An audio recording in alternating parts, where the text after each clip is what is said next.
चौथ माता की कहानी। एक साहूकार का एक बेटो और एक बहू थी। बहू पीर जाती, जद को बाप पूछतो कि के खाका आई है।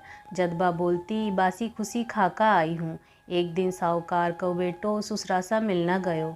ससुरो बोलियो कि थे मेरी बेटी ना बासी खुशी क्यों घालो हो। बेटो यह बात सुनकर माँ ने आकर पूछो तो माँ बोली मैं तो रोज़ तातो घालू बेटा, चाहे तो तू आज देख लीजिए। एक दिन बहू को बाप आयो, ओजू पूछो कि बेटी के खायो है। बेटी बोली कि मैं तो आज भी बासी खुशी खाई हूँ बापू।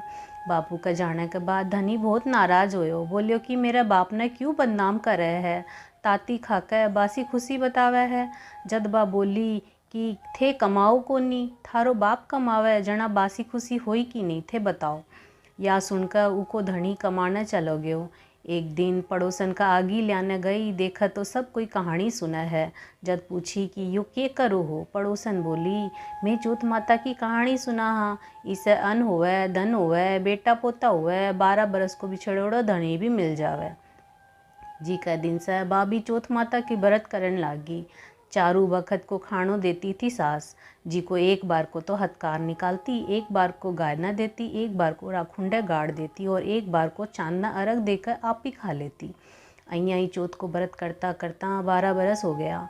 चौथ माता सोची कि इन्हें व्रत करता 12 बरस हो गया, अगर इका धनी ने पाछो नहीं लियावांगा तो अपने कलयुग में कुन मानसी। उई दिन रात न चौथ माता उन्हें घनी ने बोली कि तू तेरे घर चले जा, तेरी लुगाई तने याद करे है। जद वो बोलियो कि मैं तो बहुत काम में उलझ रही हूँ, कहीं जा सकूँगा। चौथ माता बोली कि दिन उगने के पहली चौथ माता को नाम लेकर दोनों गोड्डा मोड़ के बैठ जाए। देनिया दे जासी, लेनिया ले जासी। वो सवेरे उठकर अइया ही करियो। सारो काम पूरा हो गयो। घर आन लग गयो जना रास्ता में एक बुढ़ो सांप दुख के मारे जलन जावत हो।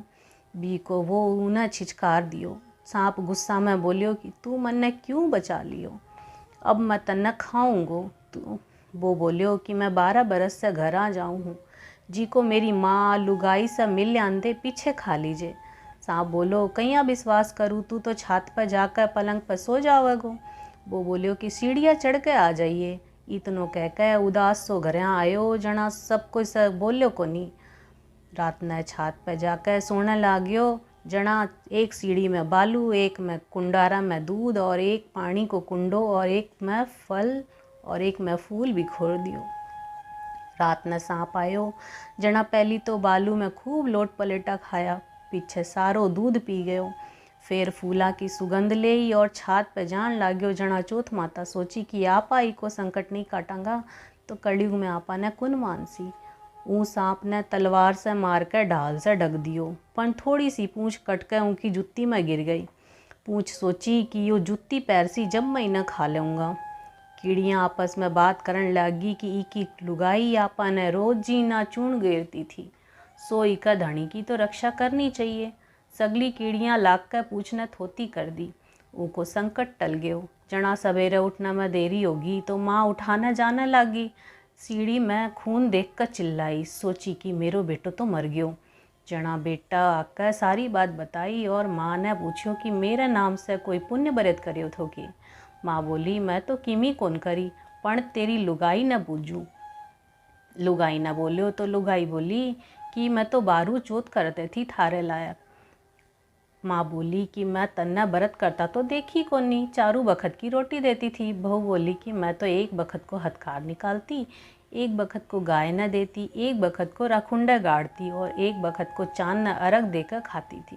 जब बामन की छोरी न बुलाकर बूझो तो जनावा बोली कि हाँ देती थी।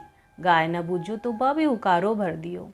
राखुंडो खोद कर देखा है तो सोना की जेट हो रखी है।